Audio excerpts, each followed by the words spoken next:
Have you ever told yourself, that's it, I'm done, I'm moving on? And then, 5 minutes later, you're stalking their profile like an FBI agent. Yeah. Same.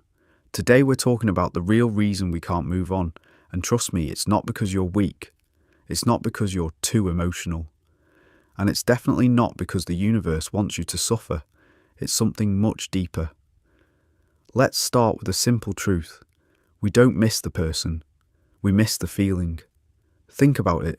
When you say, I miss them, what do you actually miss? The way they laughed, the late night calls, the good morning texts, or the version of you that felt loved, wanted, important.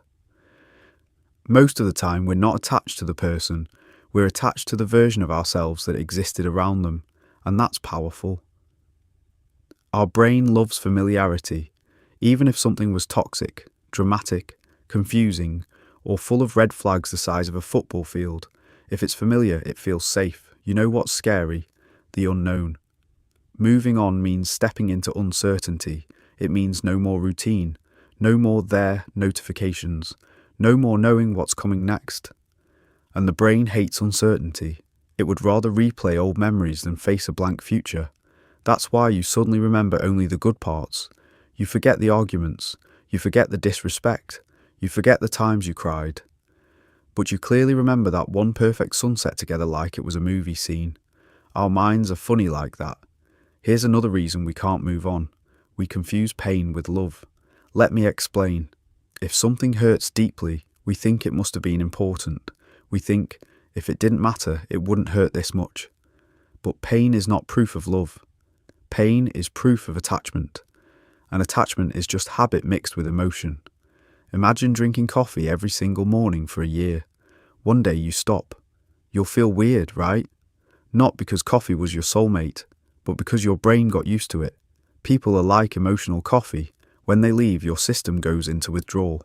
That doesn't mean they were the one. It means your brain is adjusting. Another big reason we can't move on, hope. Hope is beautiful, but sometimes it traps us.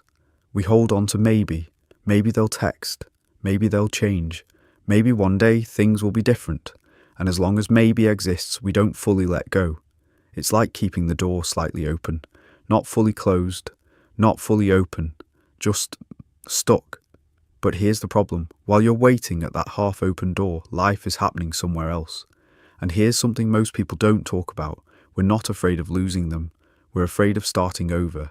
Starting over means admitting it ended. It means accepting reality. It means rebuilding your routine, your dreams, your identity. That's uncomfortable. So instead we replay old conversations. We reread chats. We imagine different endings in the shower like we're starring in our own emotional Netflix series. Be honest, you've done it. We all have. But here's the deeper truth. Sometimes we don't move on because the relationship became part of our identity. You weren't just you. You were their person. You were someone's favourite notification, someone's priority. And when that disappears, it feels like a piece of you disappeared too. So you're not just grieving the person. You're grieving who you were with them. That's heavy. But here's the good news.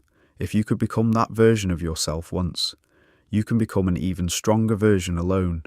You don't need someone else to feel valuable. And here's something powerful. Closure doesn't come from them. It comes from you. You won't wake up one day and magically stop caring. Moving on isn't a switch. It's a process. Some days you'll feel strong. Some days you'll randomly hear a song and suddenly you're in your feelings again. That's normal. Healing isn't linear. It's messy. But every time you choose not to text them, every time you stop yourself from checking their profile, every time you focus on yourself instead, you're training your brain to detach.